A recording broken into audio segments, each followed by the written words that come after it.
Vamos a invitar al segundo panel. El segundo panel se titula Cuando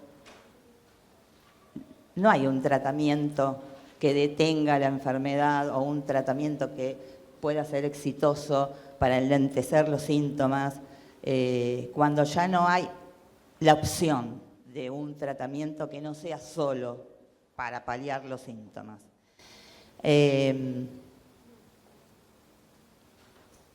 La verdad que yo estaba pensando y decía, sí, el trasplante de médula es el proceso el médico más complejo, más riesgoso, dicho por los propios médicos, ¿no? Pero cuando uno no tiene nada, cuando uno no tiene ninguna opción más que esa, daríamos lo que no tenemos porque nuestro hijo pueda recibir y llegue a tiempo a un trasplante de médula. La verdad que sabe a poco todas las investigaciones y los avances, ¿no? Nunca nos satisfacen porque, obvio, nada es gratuito. El trasplante de médula también tiene sus consecuencias, sus riesgos, pero creo que todos los papás y las mamás se sentirían bendecidos si pudiesen llegar a tiempo a esto, porque convivir cuando ya no hay esperanza de poder hacer algo es muy difícil también, muy difícil. Y ahora le toca a la doctora Nora Atanasio y a la doctora Adriana Ingrata hablar de este momento, ¿no? De cuando no se llega a un tratamiento, cuando las cosas no salen como uno espera. Invitamos, a la doctora Adriana Ingrata es psiquiatra infanto-juvenil, fue ex jefa del área de psiquiatría del Hospital Elizalde, donde también trabaja la doctora Nora Atanasio, ya la conocemos, es neuróloga infantil, especialista en metabolismo, trabajó muchos años en Chamoles, nos dio el diagnóstico a muchos de nosotros. Y también invitamos a una mamá para que dé su testimonio. Luz es la mamá de Bautista y vamos a empezar con ella para que nos cuente, cómo se siente, ¿no? De este lado, del lado de las familias, cuál es el impacto de recibir un diagnóstico tan terrible y cómo se hace para seguir. Bueno, buenos días. Acepté sin dudarlo la invitación de Vero. Estoy temblando. Comparto lo que decían, ¿no? No voy a ahondar en el dolor y en todo lo que nos genera como papás, como mamás, transitar el peor momento, o uno de los peores, y frente a este diagnóstico que uno no conoce, que yo en mi caso pensé que iba a ser un tumor cerebral, y el día que en el Garrahan me dijeron no hay imágenes tumorales en la tomografía, yo hasta festejé. O sea, porque no sabía que había algo tan cruel, tan espantoso. No es que me guste decirlo, pero para mí la adrenoleucodistrofia, más que una enfermedad, es una sentencia de muerte. Porque en la mayoría de los casos nos agarra de manos, de pies atados.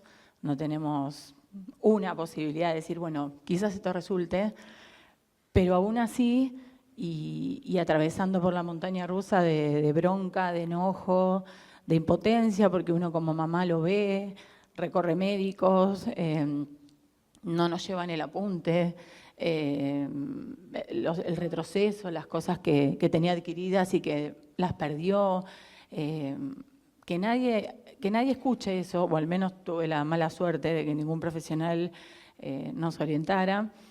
Y cuando llegamos y me dijeron qué podía hacer y después se confirmó con la resonancia, lo primero que me dijeron fue esto mismo, no califica como paciente para trasplante. Yo sentí que el mundo se me venía abajo, claramente, y nunca me pregunté por qué. ¿Por qué no a mí también? ¿Por qué no a mi hijo? Digo, el cuerpo es un sistema, puede fallar. Después le pones relación, le pones vínculo, le pones nombre a ese sistema y uno se quiere morir y uno quiere dar su vida para salvar a la de un hijo, pero no se puede. entre medio de todo esto me pregunté cómo iba a ser, ni siquiera para qué.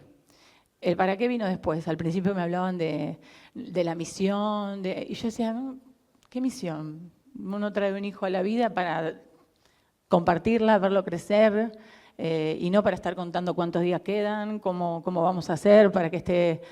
No quería saber qué misión, de qué.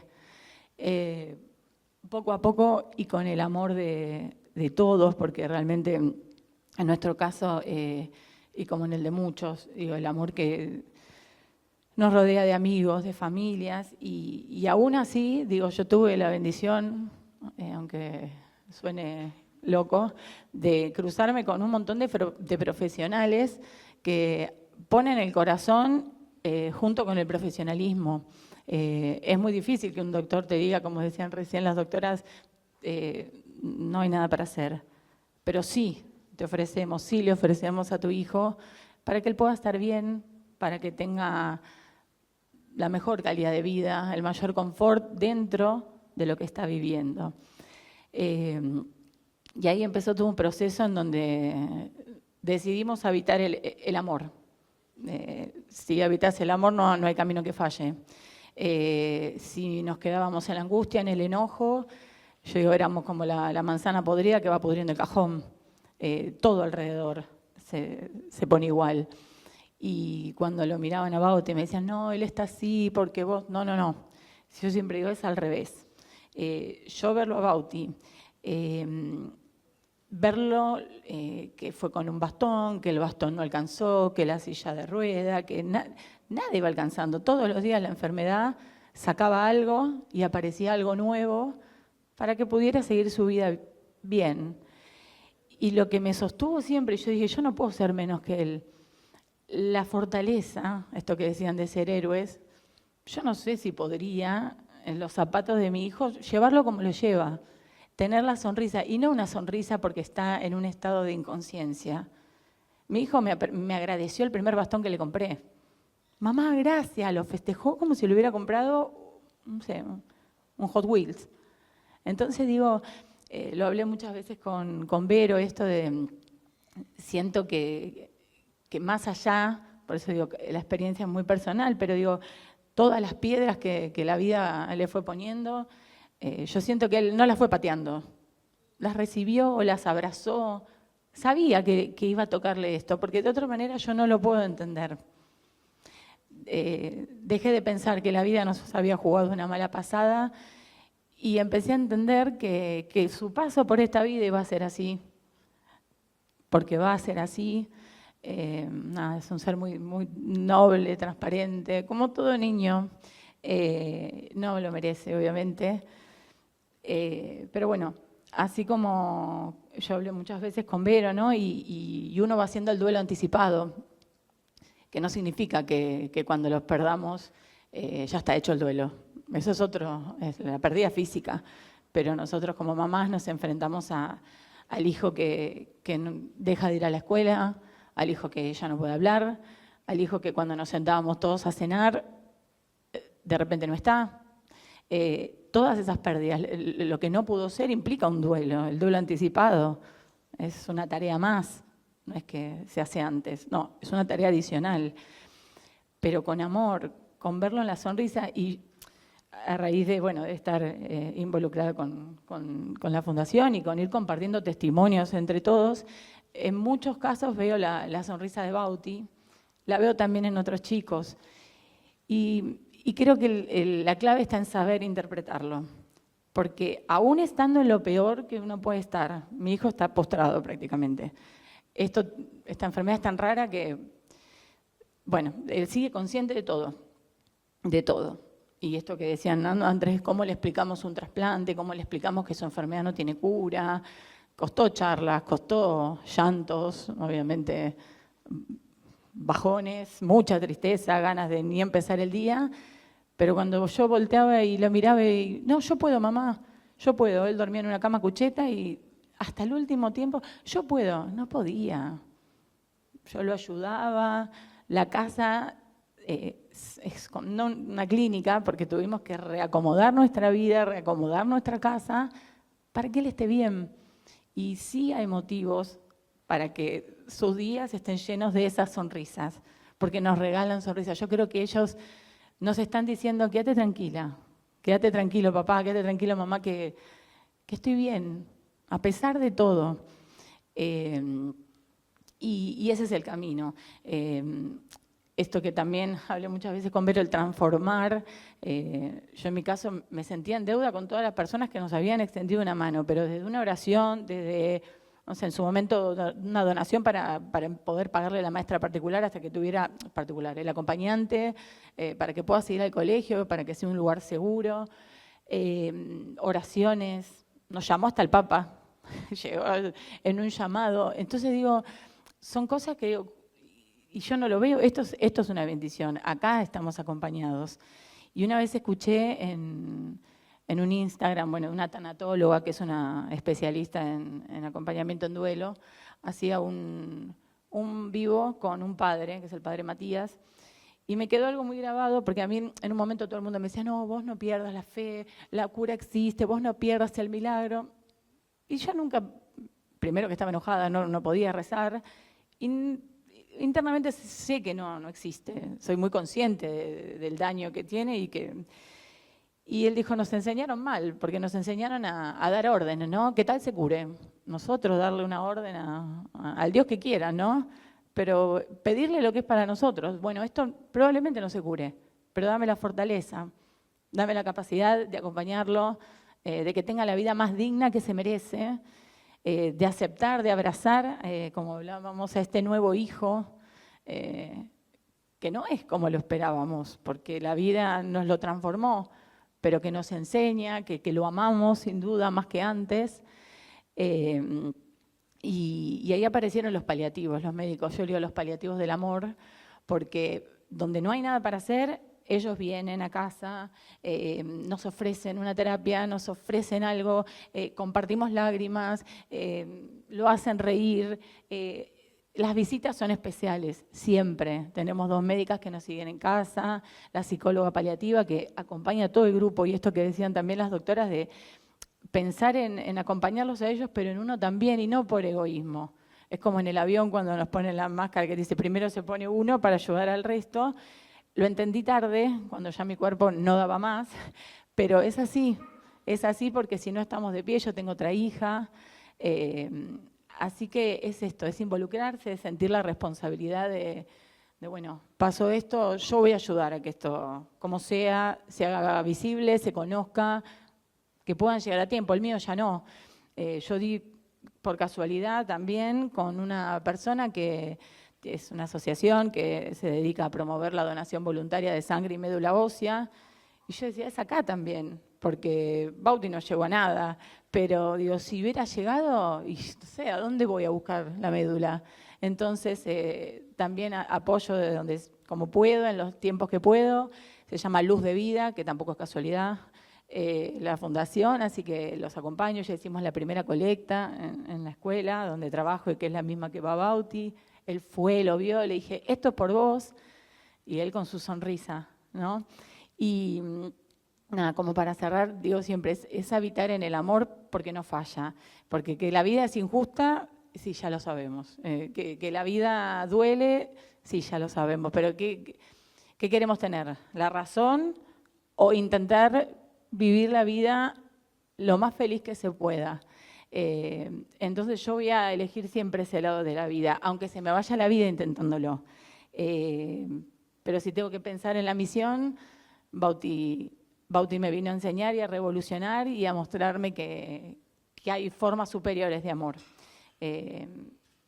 Y cuesta, pero se puede. Con el acompañamiento profesional para todos, no solo para los que padecen la leucodistrofia, sino para la familia. Un acompañamiento espiritual también, pero se puede. En el duelo el dolor es inevitable, el sufrimiento es una opción, así que podemos tratar de despejar el sufrimiento porque no representa en nada el amor que tenemos a nuestros hijos, a quien sea de la familia que lo esté pasando, y no es una actitud optimista negadora, Es una actitud frágil, porque también hay muchos días de llanto, de caída, cuesta, me ahogo, pero la vida sigue. Y yo estoy convencida que sigue incluso más allá de este plano.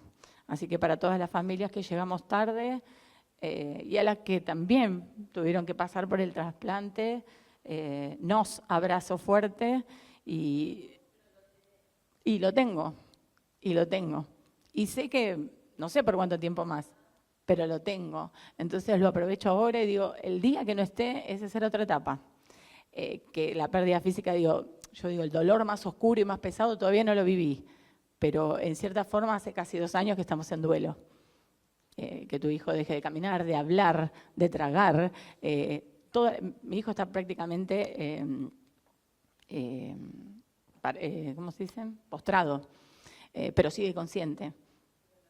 Lo tengo, lo abrazo, le doy besos todos los días, hablamos. Sí, lo sé, y yo voy a ese camino, yo estoy en esa vereda.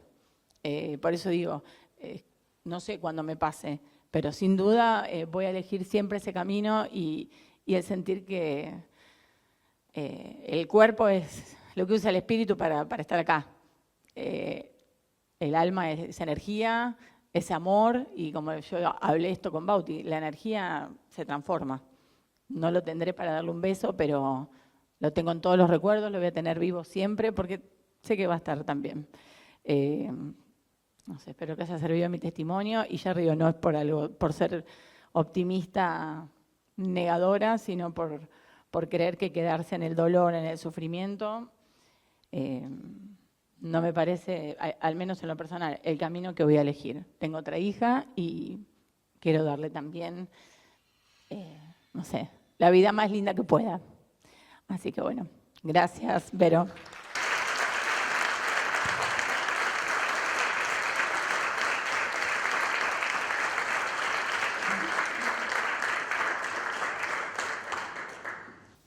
Bueno, ¿qué tal? Buenos días.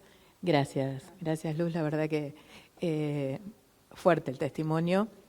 Y bueno, a mí me toca un poco hablar en realidad teorizar de algo que hacemos diariamente y que es un poco esto de la comunicación entre el médico y el paciente, ¿no?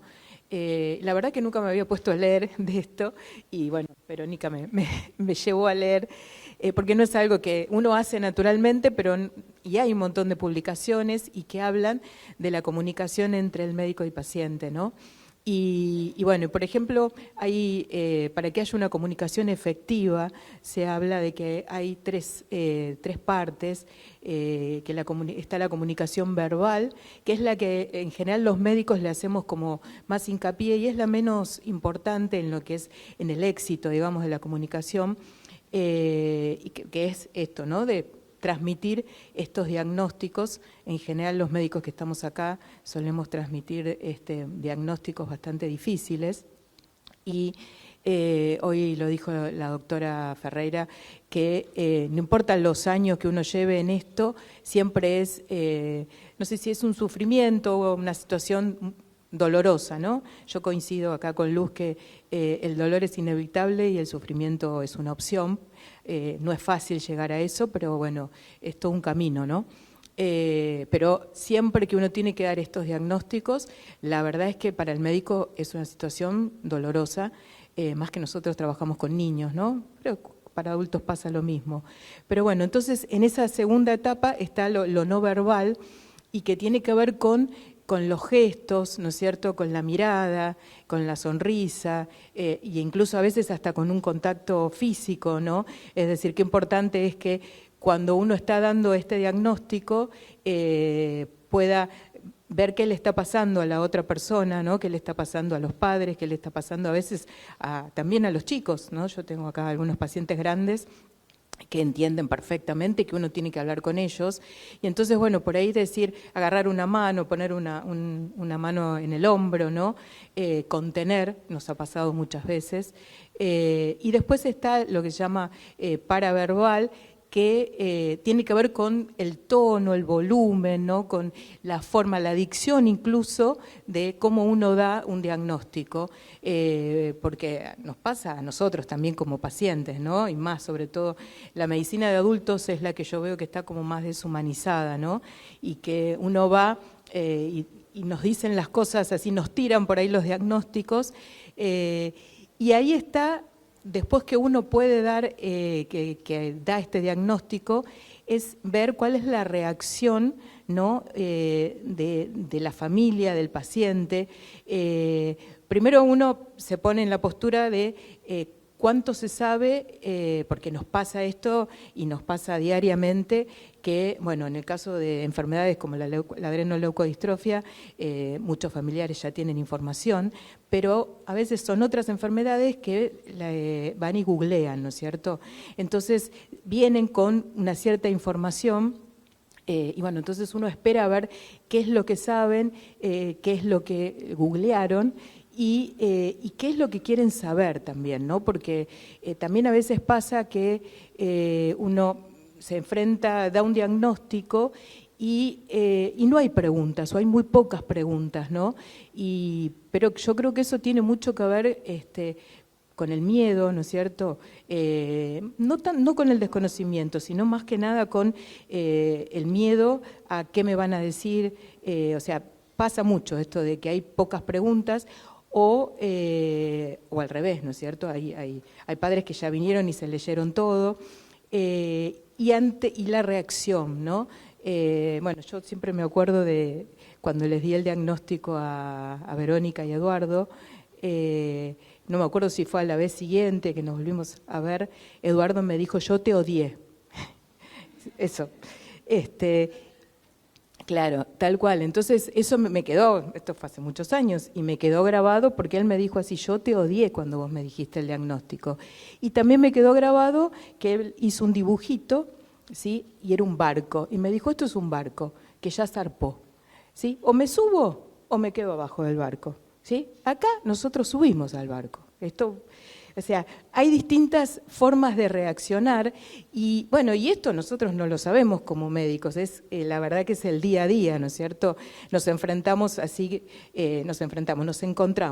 fea la palabra enfrentarse, encontramos con papás como Verónica y Eduardo, ¿no es cierto? Que se subían al barco y llegaban a donde tenían que ir, y por ahí hay otras familias que quizás en las primeras comunicaciones no, en los primeros encuentros no, pero después me pareció muy importante algo que dijo Luz, es que nosotros vamos acompañando un proceso, generalmente estas son enfermedades crónicas, algunas con mejor pronóstico, otras con pronósticos más sombríos, ¿no?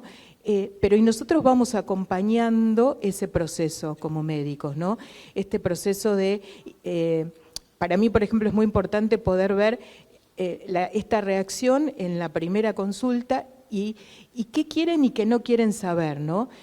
No forzar eso. Y en la medida que uno va, cultivando esa relación médico-paciente, van surgiendo dudas y ahí uno va dando más información, pero siempre respetando lo que la familia quiere saber, ¿no? Y hasta dónde quiere saber. Todo tiene un tiempo, o sea, si no lo quieren saber en la primera, lo van a querer saber en una segunda, en una tercera, en una cuarta, o sea, tiene su tiempo y me parece fundamental desde el profesional respetar ese tiempo, ¿no?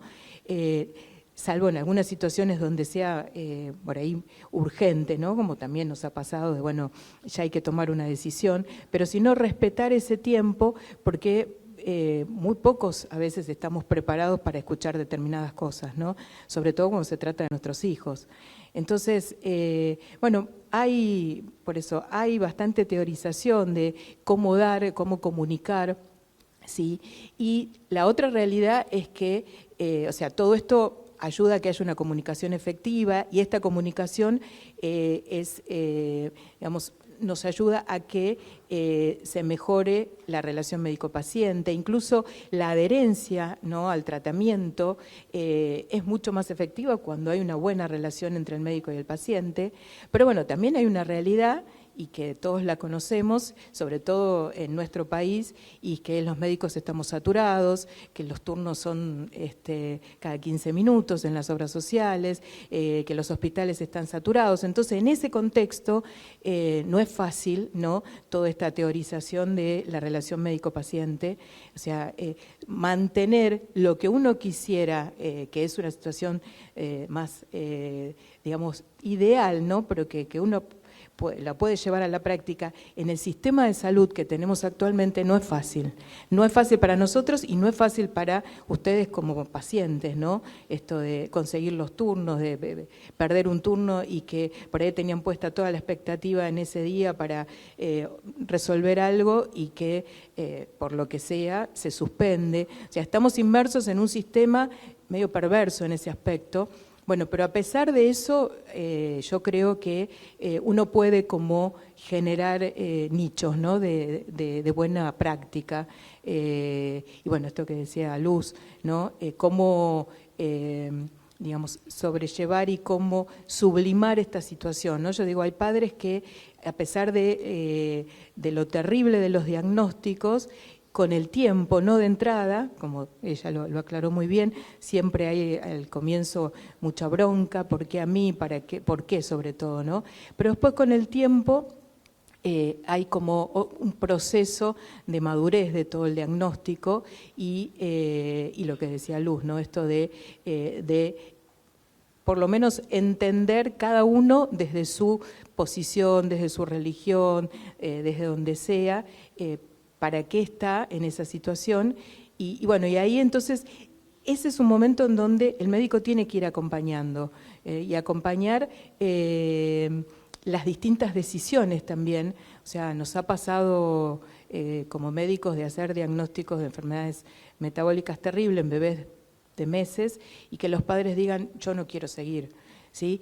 Y esto es choqueante para el médico, es decir, ¿cómo? No quiero seguir, leí lo que es, sé lo que es esta enfermedad, y hablando de otro grupo de enfermedades que no son leucodistrofias, pero que son catastróficas también. Y hasta uno debe aceptar, ¿no es cierto?, estas decisiones familiares, que por ahí no estamos de acuerdo. Nosotros, en general, los médicos que hacemos este tipo de especialidades, estamos acostumbrados a acompañar situaciones muy difíciles y trágicas, ¿no? La verdad es que nos pasa a veces cuando estamos con otros médicos que hacen otras especialidades, terapistas, que en realidad es como que suben el pulgar o bajan el pulgar, ¿no es cierto?, a determinadas situaciones, y no es lo que nos pasa a nosotros. Nosotros acompañamos situaciones diarias, dolorosas, ¿sí? Pero bueno, como decía Luz, y allá decía otra mamá, todavía lo tenés, bueno, y en ese todavía lo tenés, aunque sea una situación muy dolorosa, el acompañamiento del equipo médico es fundamental, ¿sí? Así que, bueno, por eso es fundamental la buena comunicación, ¿sí?, la empatía, ¿no?, que haya una relación empática de un lado y del otro, ¿sí? Por supuesto que esto se genera, yo creo que se genera desde la primera consulta y creo que acá el actor fundamental es el médico en que esa transmisión sea empática, ¿no? Y de ahí, bueno, se recorrerá un camino juntos o no, porque bueno, puede pasar que no, ¿no es cierto? Y por ahí poder saber recibir esos embates como, bueno, yo te odié, no quiero escuchar esto, pero bueno, para eso estamos, ¿sí? Y en este sistema que no es fácil, ¿no? En este sistema de salud, en estos momentos, poder hacer estos nichos digamos, de buen trato, ¿no? Y de relación médico-paciente afectuosa, contenedora, no es fácil, ¿sí? Pero bueno, no es imposible y tratamos de hacerlo, ¿no? Sobre todo creo que los que estamos acá estamos en eso, ¿no? De lograr que salir de poder salir de estos sistemas, como vuelvo a decir, perversos, ¿no? Tanto para ustedes como para nosotros, y poder ir por un camino más agradable y de luz, ¿no? Sobre todo. Así que bueno, esto era lo que les quería transmitir. Gracias.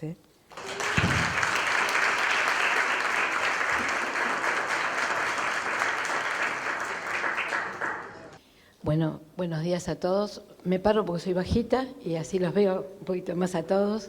En principio, muchas gracias por convocarme, a la Fundación, a los organizadores. Muchas gracias a todos ustedes aquí presentes. Me conmovió, como siempre conmueve, ¿no? Siempre conmueve, ¿no?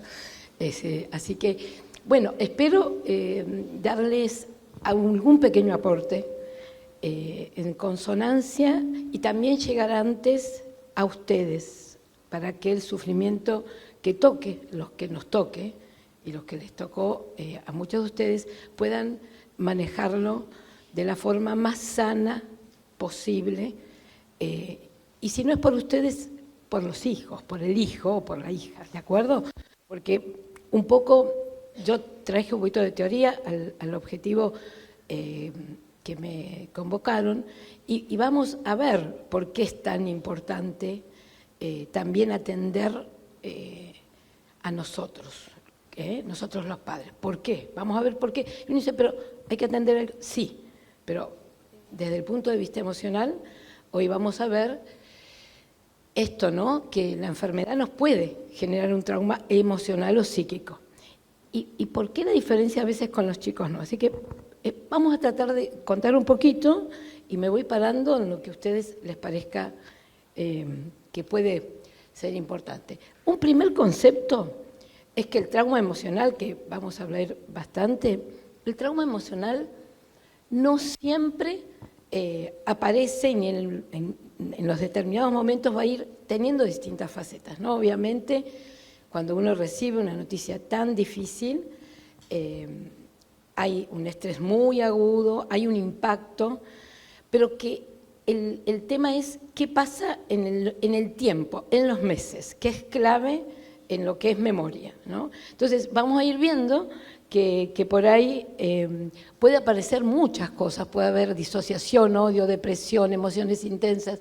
Bueno, vamos a ver que hay muchas. Y uno de los objetivos es que ustedes puedan detectar. Y claro, nos paramos, como quedamos con Nora, bueno, en la comunicación. Yo soy docente y estoy comprometida con la comunicación, con el entrenamiento, con simulación, comunicación efectiva, así que los alumnos de grado, posgrado, reciben el trabajo en comunicación, no teoría, sino práctica.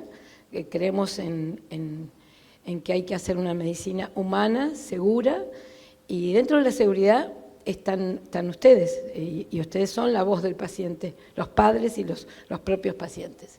Entonces, como nos contó Nora, y no vamos a repetir en esto, es clave tener una buena comunicación, apoyar la relación, y mejora también, cuando uno comunica bien, la calidad de vida del paciente. Y hace mucho se hablaba de mala noticia, hoy se habla de noticia difícil, aunque a veces ¿no? son consideradas como no buenas, ¿no? Creo que el que lo mostró lo empezó así. ¿Y a qué llamamos? Bueno, a cualquier información negativa sobre el estado de salud mía o de mis hijos o de mis seres queridos. Obviamente esto va a generar un impacto en nuestra mente, que es parte del cuerpo. Y esto nos va a poner un poco lo que contaron acá también en el testimonio, que la visión, ¿no? La visión de uno y del futuro, ¿no? Y de esa familia, afecta esa visión. Y ahí hay variables, que unos pocos también hablaron, ¿no? Las subjetivas y cómo me voy posicionando para que esa visión, ¿sí?, me pueda plantar de otra forma. O sea que depende también de cada individuo. Entonces, el impacto, que también no es que uno es más fuerte o más débil, tiene muchas cosas que ver con la historia también de cada un individuo, de experiencias previas, de personalidades, de creencias religiosas, porque eso nos pueden ayudar, y también de los propios recursos emocionales que cada individuo tenga. Entonces, esta balanza, si encima me viene un impacto y tengo poco en esto, va a ser muy grande el impacto, más o menos, así que hay que ir teniendo en cuenta. Y los apoyos sociales, bueno, acá esto es un gran apoyo social a todos, ¿no? Entonces, Como nosotros damos en general el protocolo de comunicación, utilizamos el de Bookman, que era un terapista intensivo, y yo digo, yo doy también comunicación a los terapistas, ¿no? Se las viven pasando dando malas noticias. Y está el que dice, no, todo va mal, para que cuando algo mejora, está contento el que lo escucha. Y tampoco es la idea, ¿no? Hay que encontrar lo lógico. Lo que les traigo, como ahí en esta unión con Nora, es, a ver, cuando ustedes reciban, bueno, por ahí la noticia difícil o otra noticia pequeña, grande, chica, ¿cómo pararse?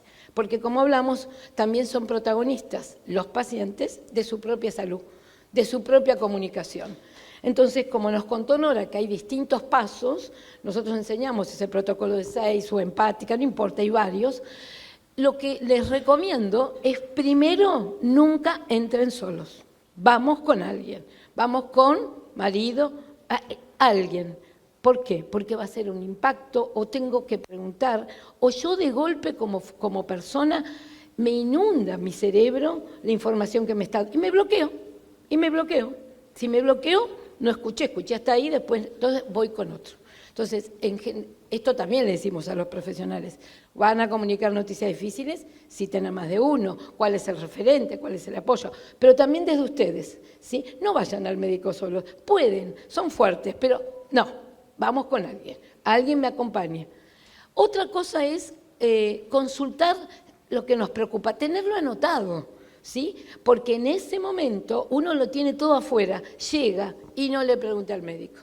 Y le quería preguntar, anoten, celular, papelito, lo que quieran preguntar. Expresen sus emociones si sienten confianza con ese médico y si no en otro espacio. Y valídenselas ustedes también. Es normal. Todo lo que nos esté pasando. Es normal, validarlo, ¿sí? Y también, como es clave, nos tenemos que parar, y los profesionales se tienen que parar, además de tener que dar la noticia que tengan que dar o decir, en qué posibilidades de intervención, ¿sí? Nosotros también trabajamos mucho en la educación de los futuros profesionales, esperemos que siga estando la semillita, así tenemos buenos también, que ellos... Siempre hay algo para hacer, mejor calidad, bajar el dolor, bajar la luz, acomodar, siempre hay algo para estar mejor y no es menor eso, ¿sí? A veces es muy importante y mucho más que otras cosas, ¿sí? Esa calidad. Bueno, ahora vamos a entrar un poquito y por qué traigo qué es trauma, para qué. A veces... uno está con familias que han pasado, yo les contaba un poco, creo que a Vero, y la intervención yo trabajé con familias, con otras familias de otra discapacidad, bueno, acá no es una discapacidad, pero lleva, ¿no? Puede llevar a, y había pasado de síndromes genéticos y siempre me sorprendió mucho que había pasado tiempo de la información, porque ese síndrome genético, como ejemplo el síndrome de Down, se da en general muy temprano, porque hay una fase que permite al médico llevar, y entonces yo estaba en el área de estimulación temprana y me encontré viendo que ellas, a pesar de que habían pasado tiempo, tenían un impacto emocional, tenían trauma psíquico, muchas mamás, algunos papás. A veces en el hospital público no predominan las mamás, entonces no vienen siempre los papás, algunos sí siempre son convocados. Entonces, lo importante es detectarlo. ¿Para qué detectarlo? Para tratarlo. Esto es como un problema también de otra parte del cuerpo. Entonces, el objetivo es tratarlo. Hay algo, así que ahora vamos a hablar en esta serie de 5 o 6 diapositivas. Por ahí los nombres, no hace falta detallar, podemos parar en alguna, en distintos elementos que nos pasan, porque vamos a ver que el impacto emocional nos va a dar, como yo digo, 3 grandes ramas, ¿sí? Como el golpe, el impacto, como lo que ahí llama, por ahí de golpe flashback, que vamos a ver un poquito qué es, por ahí ustedes lo conocen, y otro que es evito un montón de cosas y otra vez me activo en un montón de cosas. Entonces vamos a ver que el cuerpo reacciona en un montón de aspectos, producto de una neurobiología, porque hay una memoria que ingresa. Memoria para nosotros es todo, memoria es ayer, es la reunión, fue la noticia, Memoria es lo que en el cerebro funciona como un pensamiento inscripto, pero esas memorias, cuando son traumáticas, cuando no se adaptan, cuando son disfuncionales, generan enfermedad. Entonces, detectar nuestra enfermedad ayuda a mejorar la calidad de vida de nosotros, los padres, para nuestros hijos. Por supuesto que también hay que evaluar esto en niños, pero vamos a ver que hay un aspecto muy distinto en niños y por eso me paro más en ustedes, porque vamos a ver como en la otra parte que los chicos no están, va a depender mucho de nosotros los padres, cómo les impacta en ellos. Entonces, ¿qué son los flashbacks? Son estas cuestiones de que de golpe, me acordé como me lo dijeron, de golpe vienen cosas feas en relación a lo que cada uno está viviendo de la situación que le toca. Puedo despertarme a la noche, puedo tener pesadillas, puedo tener el sentido de perder el sentido, ¿no? ¿Cuántas veces con estas cosas me dice, cuál es el sentido de la vida? ¿No? En parte del testimonio surge también eso, ¿no? Y ahí empieza también el cuerpo y la mente a tener, me empiezo a concentrar mal. Hoy tuve 2 fallidos, que la doctora Nora, ¿lo puedo decir? Me fui al depilar. Llegué al depilar y el Howard Johnson me dice, no, ¿qué? Bueno, y digo, Nora, recalculando, o sea que mi fallido hoy fue pasar, ¿no? Todo el tráfico. Y diga, bueno, quizás era mucho para mí encontrarme con todas las familias, porque bueno, me reconozco sensible, así que si lloro, me consuelan. Bien, concentración y memoria puede estar afectada, ¿se entiende? Vamos un poquito más ahora. ¿Qué otra cosa empieza a pasar? Pueden empezar pensamientos repetitivos, ¿sí? Yo quiero que cada uno vea, si los tiene, después vamos a dar recomendaciones qué hacer si están estas cuestiones. Puede empezar a tener ansiedad.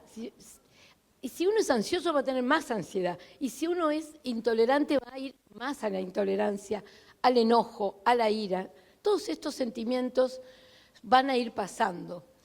Pero también puede que haya sentimientos físicos. ¿Por qué? Porque ya vamos a ver que en el cerebro hay lo que se llama una amígdala, que es como un dispenser de nuestro circuito de alarma. Y cuando nos dan una noticia difícil o cuando hay un impacto de una noticia difícil, la alarma se prende y tiene varias salidas. Una salida es a todo esto que estoy diciendo, pensamientos, pero otra salida también es a nuestro cuerpo. Y entonces nos puede agarrar alergias, nos puede agarrar taquicardias, nos puede agarrar hipertensión, nos puede agarrar problemas de apetito, dolor de cabeza, casi todo, porque esto impacta en el cuerpo. O sea, hay personas que son más emocionales, otras son un poquito más atrás. Uno activa y otro se deprime, cae en la depresión, no puede hacer nada. Otro le agarra el cuerpo, o puede haber todo de eso, ¿sí? También esta cuestión, ¿no? Que a veces ese sentimiento, pánico, uno va a volverse loco con todo esto que le está pasando, ¿sí? Pasa mucho, es como que es un real, validarse, es un sentimiento, es un pensamiento, porque también está bueno definir pensamientos para psicoeducarnos, para educar a nuestros hijos, emociones, sensaciones, o sea que pueden estar afectados esos 3, pensamientos, emociones y sensaciones. Bueno, evitar, esto es algo importante que lo pongo, porque hay un clúster en esto que es evitar. Y evitar hay muchas formas. No, bueno, acá puede haber un impacto. Evito contactarme con el dolor, puede ser una evitación, ¿sí? En otras cosas es más fácil decir, ¿no? Si tuve un problema con esa, no voy por ahí. Pero acá, ¿cómo hago si estoy conviviendo? Evito contactarme o con el dolor, ¿sí? Que eso a veces no ayuda, a veces hay que hacer un poco de disociación operativa, ¿no? Como para poder ponerse y poder seguir. Va a haber síntomas emocionales, miedo, angustia, soledad, enojo, ansiedad. No vamos a preguntar quién, pero seguramente todos y en distintas circunstancias lo tenemos frente a una noticia tan difícil, seguramente que se cruzan estos pensamientos.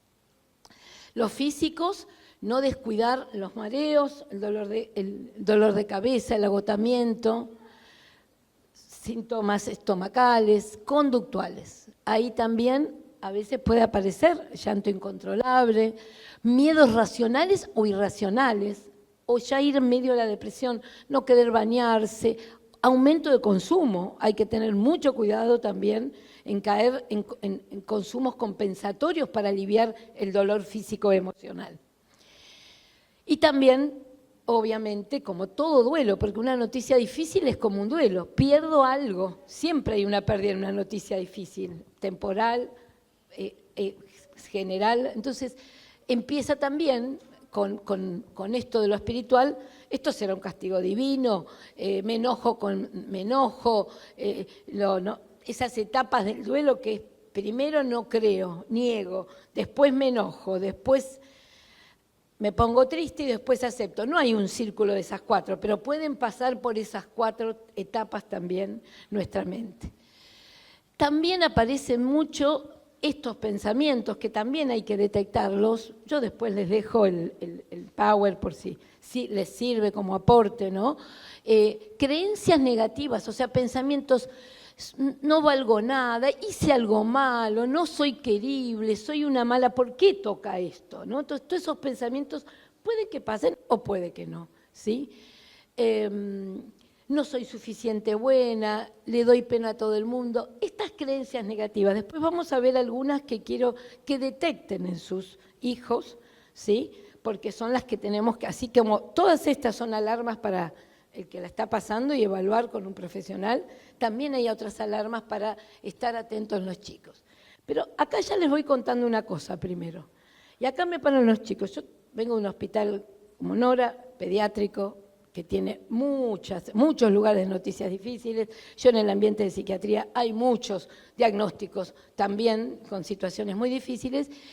Pero vemos una cosa, ¿no? Digamos, pensando en esto que llega una enfermedad a un niño, ¿sí? Y entonces, lo que vimos, que la enfermedad no tiene impacto, pero tiene más impacto otras situaciones. O sea, al padre, la situación de un diagnóstico difícil de un hijo de estas características es un impacto muy grande. Pero del hijo va a depender de cómo nosotros le brindamos este sistema de seguridad. Porque acá traje un listado de 10 situaciones que los chicos, si tienen más de 2 o 3, seguro tienen un trauma, con una alcanza a veces, y no está puesta en las 10 mundiales la enfermedad.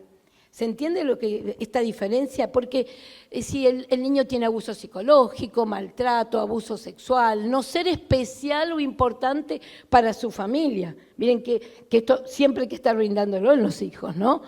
Falta de comida o abrigo, pérdida de la madre o el padre por fallecimiento o un divorcio, presenciar maltrato físico o psicológico de un progenitor a otro, convivir con un progenitor adicto, tener una familia con enfermedad mental severa, depresión, o tener un progenitor que está encarcelado. Estas situaciones, no las puse yo al azar, son las 10 que si hay un niño, la infancia tiene 3, son detectores de seguramente con uno más, de que un niño va a tener eso del trauma emocional o estrés postraumático que traté de empezar a mostrarles en los síntomas previos.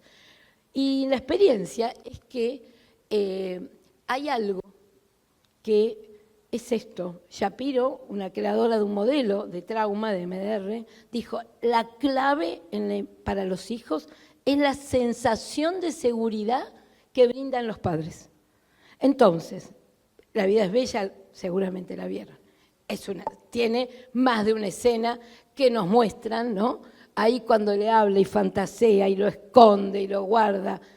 El niño no vive en esa catástrofe, en ese holocausto, vive una fantasía armada por su padre.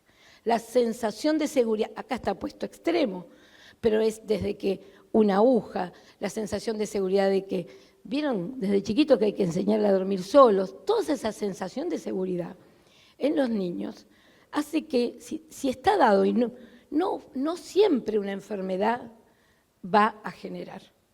Y muchas veces van a estar como los testimonios que vos decís, parece que el fuerte es el niño. ¿Se entiende lo que estoy diciendo? Y es fuerte porque tiene un padre que contiene, que le brindó seguridad. Por ahí el padre está con trauma, pero se entiende que la clave en ellos, entonces no es que no va a provocar cosas en el niño ni la pérdida, pero es distinto, ¿se entiende? Porque por ahí está en esta etapa de desarrollo que si tiene a estos padres que brindan esto, es más probable que no pase tanto. Por eso es clave que ustedes se cuiden. Porque siempre decimos, no, pero yo lo que quiero es por mi hijo, yo no importo, yo no me trato. No, mire, el problema es que los papás nos tenemos que tratar para estar bien, para que ellos estén bien. Es clave eso.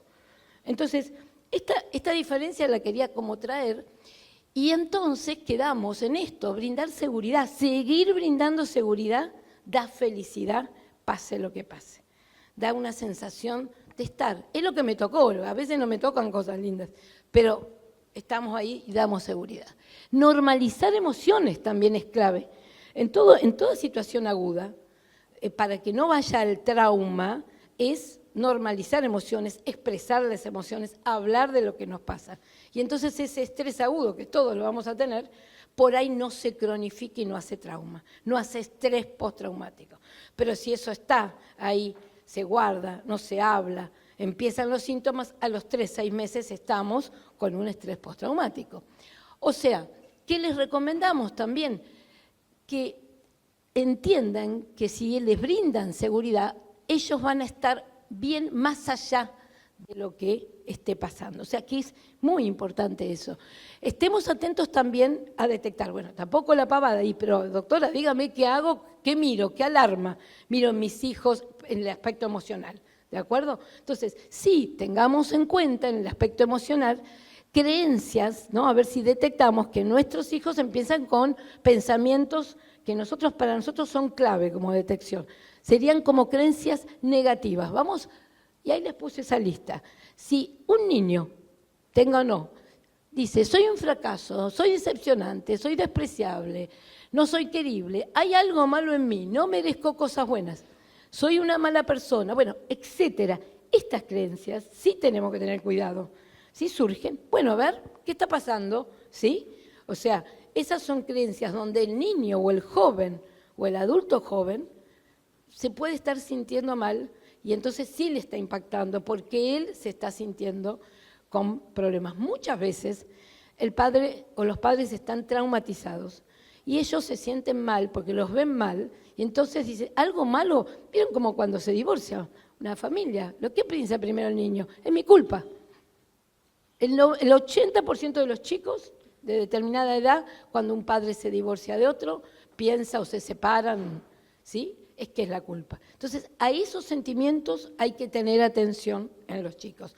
Pero en los otros, bueno, también si a los otros le pasa, por supuesto que hay que atenderlo. Pero se ve más en los padres.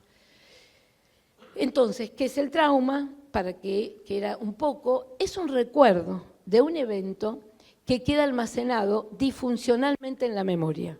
A ver, ¿qué quiero decir con esto? Sí, ya pasó, sigue, por supuesto, es como, vamos a pensarlo como un duelo, ¿no? Los duelos, porque dijimos, una noticia es un pequeño duelo, ¿sí? Los duelos siempre van a tener esta cuestión de la pérdida, pero no tiene por qué doler, no tiene por qué hacer flashback, pesadillas, síntomas. Eso es otra cosa, hay que atender ese problema. Y cuando decimos que está en la memoria, Shapiro, que es para mí un modelo en esto en trauma, nos dice que es como tener la memoria acá. ¿Dónde está el trauma psíquico? Acá. No es el hecho, no es la catástrofe, no es el accidente, no es el terremoto, no es la pérdida de salud. Es la memoria almacenada, ¿sí? En uno, el trauma. Lo otro es terremoto, lo otro es la enfermedad. Pero ¿qué es el trauma psíquico? La memoria que uno no adaptó, que no la acomodó. El cuerpo tiende a acomodar. No siempre se pesca angina, no siempre se pesca gripe, la mente hace lo mismo, pero a veces no puede. Y ahí requiere el antibiótico. Y acá, cuando uno está con síntomas, requiere atención. Entonces, es como una memoria que no está adaptada. Y que lo que pasa, que como no está adaptada, es como que está prendida medio, como que da un fueguito ahí. Y esta parte, si está acá, no me funciona todo el resto también. Eso es lo que empieza a pasar. Entonces me empieza a generar síntomas en también la mente, ¿sí? Esto, o sea, ¿qué es trauma? Es neurona, es una memoria desadaptada, para que entendamos que hay que ayudarla, porque si no, dicen, no, es como lo que me tocó. No, me tocó lo que tocó, pero si hay trauma psíquico, tenemos que atenderlo. Porque es una herida invisible, es una herida invisible. La cicatriz siempre va a estar, el recuerdo va a estar, la situación va a estar, pero cómo la llevo es clave, ¿no? Muchas veces algunos preguntaban, pero ¿cómo, no? En situaciones duras, ¿no? de duelo, decía, pero tal cosa, pero ¿puede ser feliz? Sí, porque uno puede ser feliz a pesar de tener heridas difíciles. Y ojo, esta es la transmisión de seguridad que tenemos que brindar también. Hay que ser feliz, más allá de lo que nos toca acompañar o padecer, ¿sí? Entonces, para nosotros, los psicólogos, los psiquiatras, ¿cómo se llama trauma psicológico en el campo de la salud? El nombre que ustedes van a encontrar es el de trastorno de estrés postraumático. Pero esto que es un poco todos esos síntomas que hablamos, 5, gracias. Bien, nos queda poquito, entonces, todos esos síntomas que hablamos no siempre sale como un estrés postraumático. Puede ser depresión, puede ser alguna otra problema propio de la vulnerabilidad. Lo que les quería contar entonces es que estos síntomas son un reflejo del producto de la mente. La mente tiene un montón de estructuras y circuitos que produce estas lesiones. O sea, la noticia, la memoria que no pudo adaptarse, produce en el cerebro esas funciones. Ahí está la amígdala y si ustedes ven, alguien, ahí pusimos 2 columnitas, el que no tiene estrés postraumático, por ahí con la misma noticia, y el que desencadenó estrés postraumático, la amígdala se le agranda, algo del cerebro, está hiperalerta, se le agranda y por eso es tan respondedora. Vamos a pasar, bueno, ahí miren, todo lo que se afecta en trauma psíquico, todo eso del cerebro se afecta cuando uno le está pasando eso. Por eso hay que atenderlo. Bien, y para atenderlo, grupos como están el de acá, ¿verdad? Grupos de apoyo son claves y tratamientos específicos si uno detecta que tiene que hacer algo de esto, ¿sí? Detectarlo es clave. Las terapias que más tienen beneficio, toda terapia puede servir, pero las de tercera ola, como el MDR, ahora en padres, en grupos de padres, se está trabajando mucho con aceptación y compromiso, una terapia de tercera ola que está dando efectividad. La OMS recomienda estas terapias. Y para cerrar, les traigo 2 pequeñas herramientas, que eran recursos. Les voy a preguntar cuántos, que son algunas técnicas que usamos en estas terapias. ¿Cuántos conocen el abrazo de la mariposa? Y si quieren levantar la mano. Yo lo conozco, obviamente, porque lo traigo. Muy bien, qué bueno. Allá, bien esa mesa. ¿De dónde es esa mesa? Vos también, muy bien. Bueno, el abrazo de la mariposa es un recurso emocional que Lucy Artigas de Jarero de México lo creó cuando encontró muchas familias con niños víctimas de un terremoto allá en México. Entonces no le alcanzaban las manos para hacer estimulación bilateral. Entonces ella creó, vamos a pasarlo rápidamente, creó como una mariposa. Entonces dijo, esa mariposa no vuela así, porque ahí se cae, tiene que alternar. Entonces enseñó, ¿sí?, poner, ¿no?, como las manos, como una mariposa en su pecho, y hacer como cada alita, cada cucharita que nos va haciendo tapping, ¿no?, debajo de la clavícula, en nuestras costillitas ahí arriba. Eso, hecho 1 minuto, para muchas situaciones de molestia, nos puede ayudar. De hecho, el propio Jarero, cuando fue el coronavirus, enseñó a todos los ayudadores médicos que 1 minuto a la noche pasemos el día difícil que habíamos pasado en los hospitales y hagamos el abrazo de la mariposa. El abrazo de la mariposa le permitió a que muchos chicos podían hacerlo. Si tengo un bebé, se lo puedo hacer a otro también haciendo tapping. Es una estimulación bilateral, nunca junto. Esto es por circuitos de todas esas cosas que hay en el cerebro, que como la memoria, vieron que la marqué de acá o de acá, bueno, trata de disminuir la perturbación, desensibiliza. Esa es una técnica que es muy buena, es buena que la hagan. Cuando hay un poquito de molestia, No va a bajar todo, pero va a ayudar. Y por supuesto, Mindful está, seguramente si pregunto, hay muchos más que conocen el Mindful. El Mindful como atención dirigida es clave. Poner la atención en algo, nuestros pies en la tierra, en el pasto, en el agua, en la respiración y no juzgar. Pensamientos los corro, los dejo ir y redirijo la atención. Así que, terminando con esto, espero que estas 2 pequeñas herramientas ayuden y que si detectan síntomas de estrés o de un trauma, hagan una atención específica para mejorar la calidad de vida de ustedes y de sus hijos. Muchas gracias.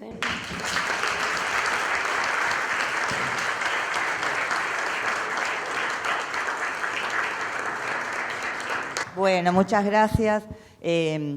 Pensando mientras ellas hablaban, ¿no?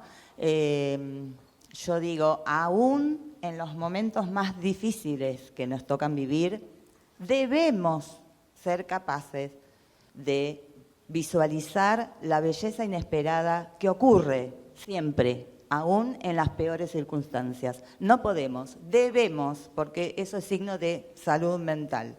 Así que, bueno, muchas gracias.